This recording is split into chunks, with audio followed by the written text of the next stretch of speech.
Do you have the guts to fail? If you don't fail, you're not even trying. To get something you never had, you have to do something you never did. Imagine you're on your deathbed, and standing around your deathbed are the ghosts representing your unfulfilled potential.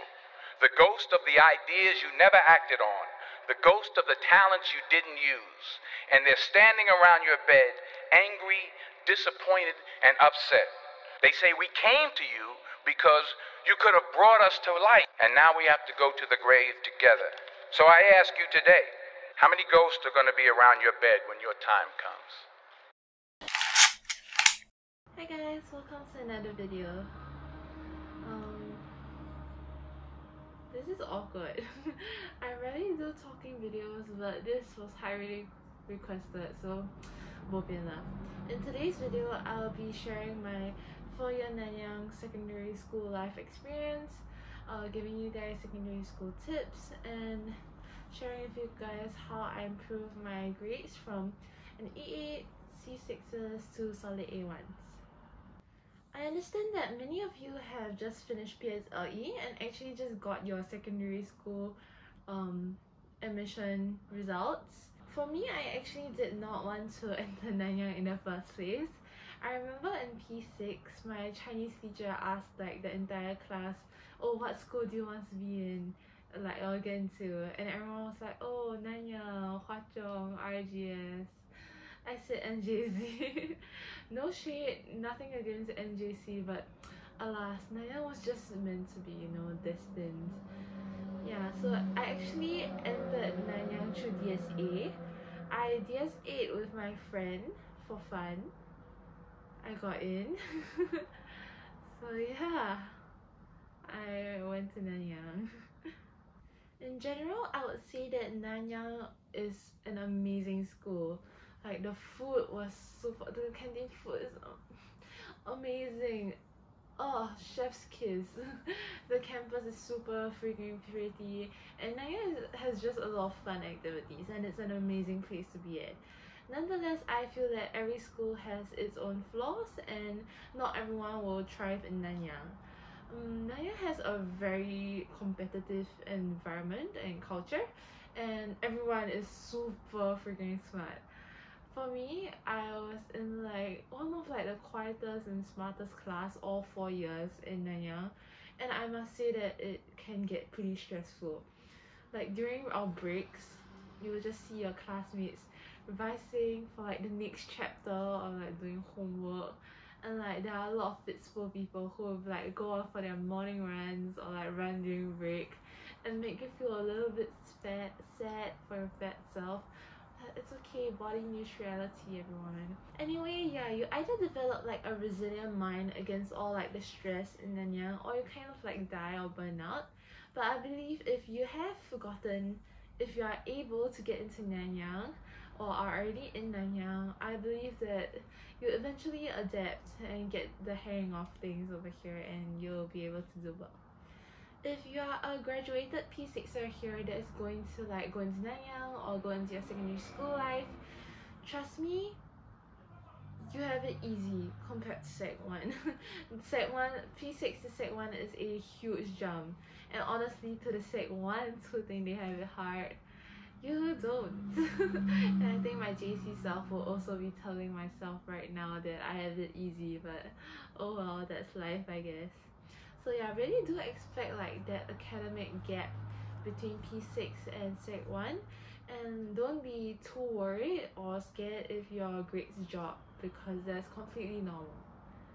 In primary school, I used to get like A stars, like all A stars, like without studying. I was a gamer girl, like I gamed. Like, after school, I copied homework, I didn't listen in class, I was just daydreaming about all my games. And yeah, I got all A stars in primary school, but when I came to secondary school, I got C6s for tests I actually studied for. So yeah, really, there is a gap, so just be mindful about it. In Sec 2, I started like actually studying instead of just like going by school. and I actually listened in class, I did my homework, I created my own study routine and system, and it worked. I improved like my E8, my consistency 6, B4s to solid A1s. In general, upper secondary was pretty okay for me. It was quite manageable. Though there was a bit of a jump from Sec 2 to Sec 3, I think it is completely okay as long as you follow your teacher's advice. You'll do fine. Don't worry too much about it. If I were to leave a few secondary school tips, I would say that secondary school is a completely different environment from your primary school. Chances are you're gonna meet like completely new people and a completely new friends. Sec 1 is really the time for you to go meet new people, have fun, make friends, and enjoy your childhood. I make them sound as if I'm old. But yeah, really, you don't worry too much about your academics in Sec 1, even though it is important to build a good foundation early on. But it's more important to make friends because secondary school friends will last a lifetime. CCA is also a major part of secondary school life. You will be slogging half your life at CCA during secondary school. Don't be surprised if like you leave for school at like 7 a.m. since school starts at 8 a.m. at Nanyang actually, and like get home at like 8 p.m. after CCA. Though I was in a sports CCA and I think it is a bit more demanding compared to the other CCAs, but I can't really say because I have not been in other CCAs. So yeah, just be a bit prepared for that bit more of commitment. So to answer the question everyone's been asking, how exactly did I improve my grades from an E8 to C6s, C5s, B4s to solid A1s? Well, in Sec 2, I realized I needed to get my shit together. Like, I was a terrible student. I am kind of exaggerating, but not a good student. So once I realized that I needed to do something, I installed a to-do list application on my iPad. I listed out every single thing, every single task I needed to do for every single subject before exams, from writing notes to reviewing the notes to memorization to doing whichever past year papers I needed to do. I listed every single thing down. I asked my teacher for advice. I improved on the current to-do list or the current plan. I planned when I would do each task, and I showed up every day to do all the tasks at hand. And yeah, as you can tell, it has worked, and I've been using that for like 3 years now, like for 3 exams, and I've done all well for that. So, just saying, just saying. So how do you apply this for yourself? First, you need a plan.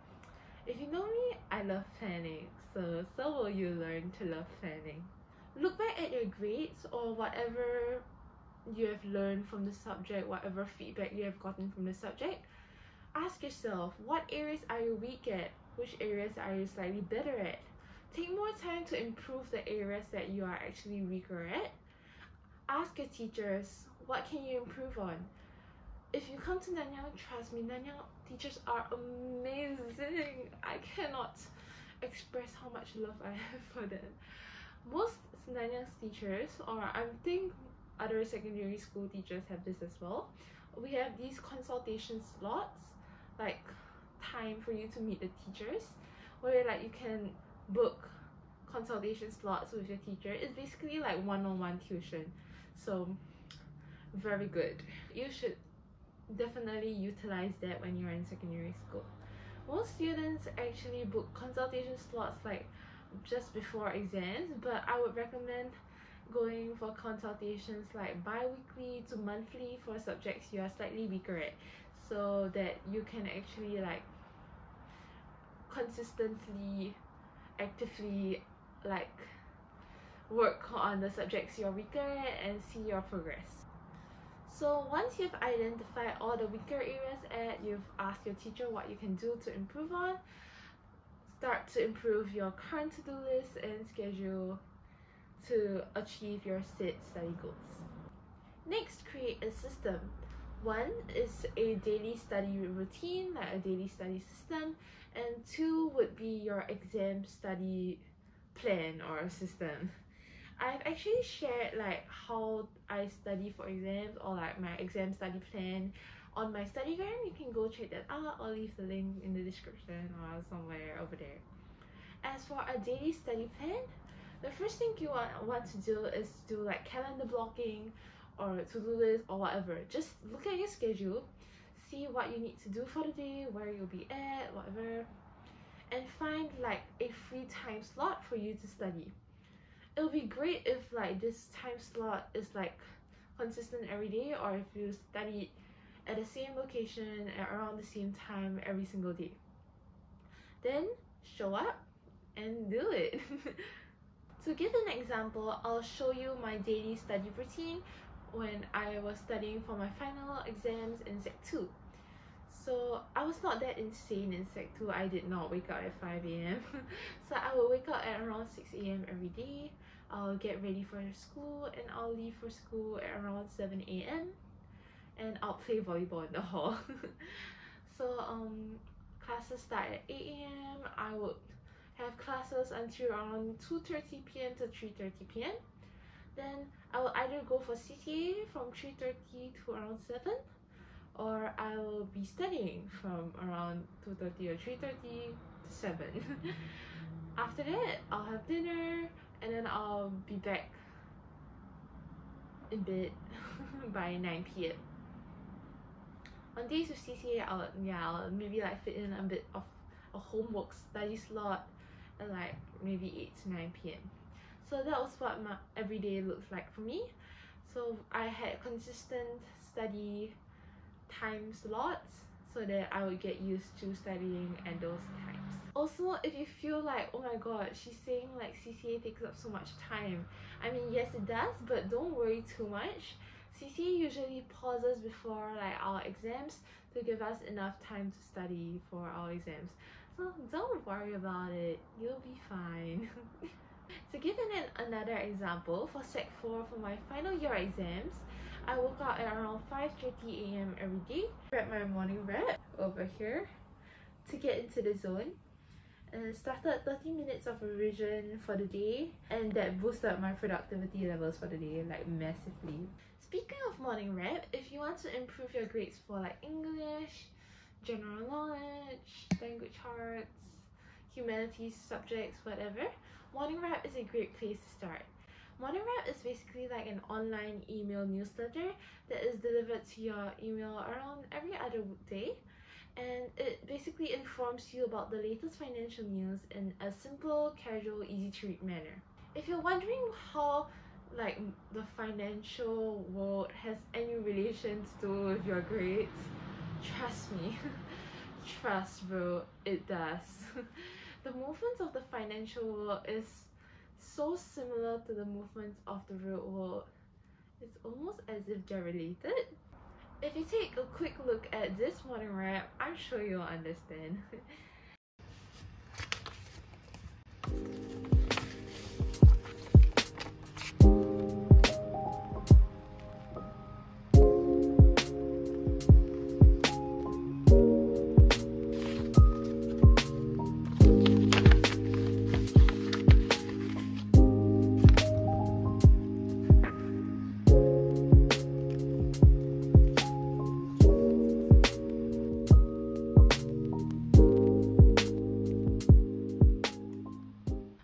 We're so busy with like our schedules, like we're spending like 12 hours in school. I'm sure many of us don't have enough time to read all the news headlines in our world today. Well, Morning Wrap summarizes everything you need to know in a concise article that you can read in 5 minutes that would otherwise take up hours of your time. So if you have yet to sign up for a morning wrap, you can go to morningwrap.com and sign up for free. So to conclude, Nanyang is an amazing school. Self-explanatory. If you manage to get into Nanyang, congrats, you're my junior now. But if you haven't, I'm sure you'll still have an amazing secondary school life. And to those who are currently in secondary school, all the best. You got this. Okay, I'll see you in the next video. Bye bye.